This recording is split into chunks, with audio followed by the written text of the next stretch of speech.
पेरियार ने हिंदू धर्म में पसरे ब्राह्मणवाद का कड़ा विरोध किया। उन्होंने तर्कवाद, विज्ञान, आत्मसम्मान, समानता और महिला अधिकार पर खास जोर दिया। वो ब्राह्मणों की बनाई जाति प्रथा के घोर विरोधी थे। उन्होंने न केवल धर्म ग्रंथों को जलाया बल्कि रावण को अपना नायक भी माना। यूनेस्को ने पेरियार को नए युग का पैगंबर, दक्षिण पूर्व एशिया का सुकरात, समाज सुधारक आंदोलन का पिता, अज्ञानता, अंधविश्वास और बेकार के रीति रिवाजों का दुश्मन कहा है। आइए आपको पेरियार के वो 15 विचार बताते हैं जिन्हें सुनकर ब्राह्मणवादियों को मिर्ची लगती है। दुनिया के सभी संगठित धर्मों से मुझे सख्त नफरत है। उन देवी देवताओं को नष्ट कर दो जो तुम्हें शूद्र कहें। उन पुराणों और इतिहास को ध्वस्त कर दो जो उस देवता को शक्ति देता हो।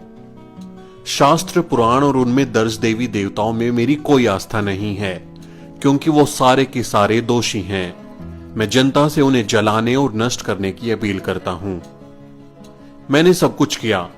मैंने सभी ब्राह्मण देवी देवताओं की मूर्तियां तोड़ डाली, तस्वीरें भी जला दी।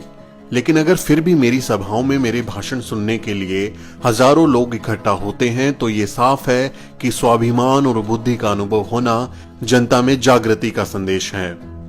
ब्राह्मण हमें अंधविश्वासी बनाने के लिए तैयार करता है।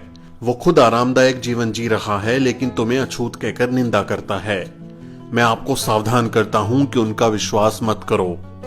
ब्राह्मणों ने हमें शास्त्रों और पुराणों की सहायता से गुलाम बनाया है।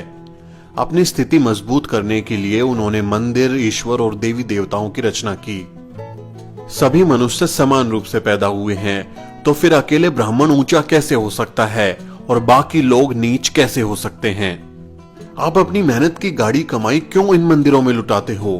क्या कभी ब्राह्मणों ने इन मंदिरों, तालाबों या अन्य परोपकारी संस्थाओं के लिए 1 रुपया भी दान दिया है? हमारे देश को आजादी तभी मिली समझनी चाहिए जब ग्रामीण लोग देवता, अधर्म, जाति और अंधविश्वास से छुटकारा पा जाएंगे। आज विदेशी लोग दूसरे ग्रहों पर संदेश और अंतरिक्ष यान भेज रहे हैं और हम ब्राह्मणों द्वारा श्राद्ध में परलोक में बसे अपने पूर्वजों को चावल और खीर भेज रहे हैं। क्या ये बुद्धिमानी है? ईश्वर की सत्ता स्वीकारने में किसी बुद्धिमत्ता की आवश्यकता नहीं पड़ती, लेकिन नास्तिकता के लिए बड़े साहस और दृढ़ विश्वास की जरूरत पड़ती है। ये स्थिति उन्हीं के लिए संभव है जिनके पास तर्क और बुद्धि की शक्ति हो। ब्राह्मणों के पैरों पर क्यों गिरना? क्या ये मंदिर हैं? क्या ये त्योहार हैं? नहीं, ये सब कुछ भी नहीं है। हमें बुद्धिमान व्यक्ति की तरह व्यवहार करना चाहिए। ब्राह्मण देवी देवताओं को देखो। एक देवता तो हाथ में भाला या त्रिशूल उठाकर खड़ा है, दूसरा धनुष बाण, अन्य दूसरे देवी देवता कोई गुर्ज, खंजर, ढाल के साथ हैं। ये सब क्यों है? एक देवता तो अपनी उंगली के ऊपर चारों तरफ चक्कर चलाता रहता है। ये किसको मारने के लिए है? हम आजकल के समय में रह रहे हैं। क्या ये वर्तमान समय इन देवी देवताओं के लिए सही नहीं है? क्या वे अपने आप को आधुनिक हथियारों से लैस करने और धनुष बाण की जगह मशीन गन या बंदूक धारण क्यों नहीं करते? रथ को छोड़कर क्या कृष्ण टैंक पर सवार नहीं हो सकते? मैं पूछता हूं कि जनता इस परमाणु युग में इन देवी देवताओं के ऊपर विश्वास करते हुए क्यों नहीं शर्माती? द्रविड़ कड़गम आंदोलन का क्या मतलब है? इसका केवल एक ही निशाना है कि इस आर्य ब्राह्मणवादी और वर्ण व्यवस्था का अंत कर देना, जिसके कारण समाज ऊंच और नीच जातियों में बांटा गया है।